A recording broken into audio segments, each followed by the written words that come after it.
आशा करता नहीं कि तुम लोग ठीक हो गलो और हमारे चैनल पर तार लोग का स्वागत बा। तो फिर से एगो नया वीडियो के साथ आ गए बनी जेमें हम देखा वाले बने आज हरिहरपुर के मेला। तो चलो लो देर ना करें तार लोग हरिहरपुर के मेला दिखाएं। उससे पहले तार लोग से छोटी सी रिक्वेस्ट बा कि हमारे चैनल पर नया हो बोलो तो चैनल का सब्सक्राइब कर लो, साथ में बेल आइकन दबाओ मत भूलिए लो और बहुत से बहुत ज़्यादा सपोर्ट कर लो। चलो देर ना करें तार लोग हम ले चलते नहीं आज हरिहरपुर के मेला। तो देख सके लो भैया फाइनली ये हमारी यह फरारी यही पर हम कह के जाते हैं तार लोग के मेला दिखाए खातिर। अब ये पर हम करम सवारी अब तार लोग के मेला दिखाएं।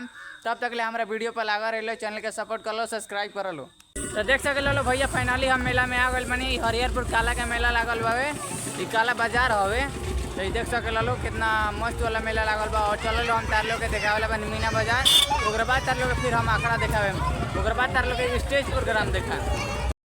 तो देख सके लो भैया दोनों साइड मेला लाग चुकल बावे और इन्हें मिकी माउस भी गिरल बा लड़किया सन के खेले वाला और इन्हें खिलौना भी बिका था लड़किया सन के और इन्हें जूसो भी मिला था।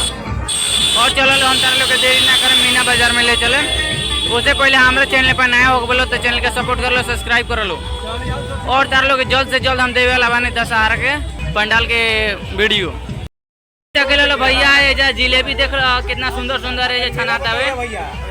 और ये देख सके लो ये भैया जहाँ जिलेबी छनाता रहे और इनकर दुकान हमें देख सके लो।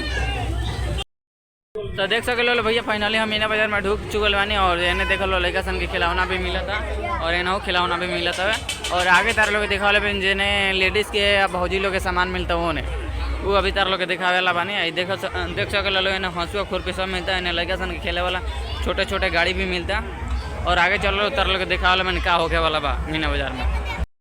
देख सके लो भैया ये हरिहरपुर काला के मंदिर हवे, बहुत सुंदर भी मंदिर बा और हम दर्शन कर ले बानी। तुम लोग आओ लो दर्शन करके जालो और मेला घूम के जालो और हमारा संगे पूरा मेला का फुल एंजॉय कर लो।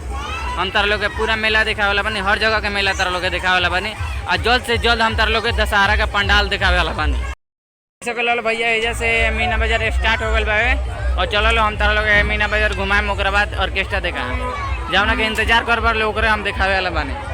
ये देख लो इन्हें बेलना वेलना मिलता और इन्हें घड़ी वड़ी सब चीज़ मिलता, हाथ में के अंगूठी भी मिलता। और चलो लो तार लोग हम मीना बाजार दिखावता नहीं। ये देखा इन्हें लड़का संग के खेले वाला गुड्डा भी मिलता, ये खिलौना इन्हें मिलता। और ये देखा ये हमारा गाँव के केशु भैया हवन जी मेहंदी भी छापेला। ये देख सके लो कितना प्रकार के मेहंदी इनकरा लगे पावे, ये देख सके लो। और आगे चलो लो हम तार लोग दिखावे वाला बानी पूरा मीना बाजार। ये देख सके लो पूरा इन्हें मीना बाजार लागल बा। और ये देख सके हमारा राकेश भैया हवन अभी कुछ नहीं बिकाइल और ये अंगूठी बेचल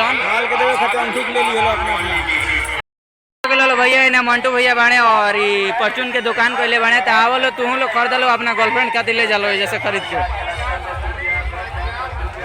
और ये देख लो पूरा इन्हें खाली लेडीसे के सामान मिलता, पूरा परचूने मिलता।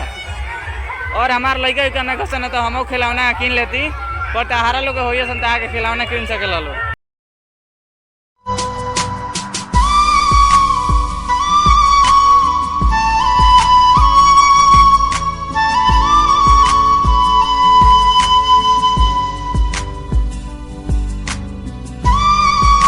भैया मीना बाजार देखला के बाद तू लो जाओ ना चीज़ के इंतजार करता रहो, वो चीज़ का हम अब तार लोग दिखावे वाला बानी। तब तक ले हमारे वीडियो पर लगा रहे, चैनल का सपोर्ट कर लो, सब्सक्राइब कर लो।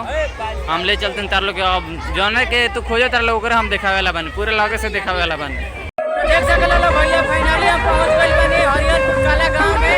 और ये देखो लो पीछे टोलियां होती है एक एक टोली में। तो चलो लो हम तार लोग टोली का एंजॉय देते नहीं हमारे संगे पूरा भरपूर एंजॉय उठाओ लो मेला के। तो चलो लो देर ना करें फटाफट ले चलते हैं पूरा ऑर्केस्ट्रा दिखावे। देख सके लो भैया फाइनली टोली आ गई भी हमारा लगे और चलो लो तार लोग हमें पर एंजॉय देते नहीं हम अपना साथ पूरा भरपूर एंजॉय उठाओ लो मेला के।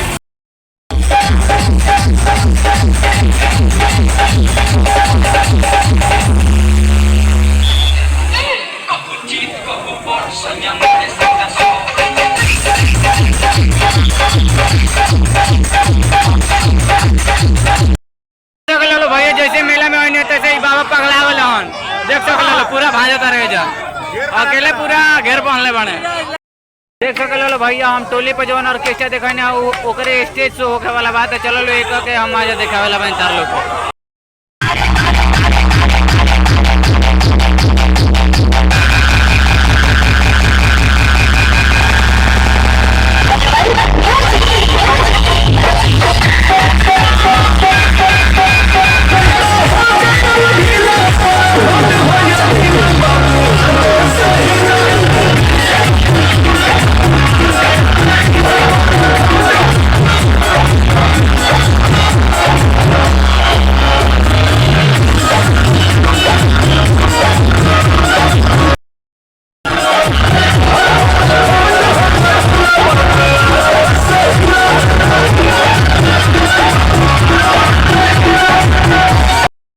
ये व्यवस्था सब बनाने के लिए एक छोटा सा शायरी बोलते हैं, कहते हैं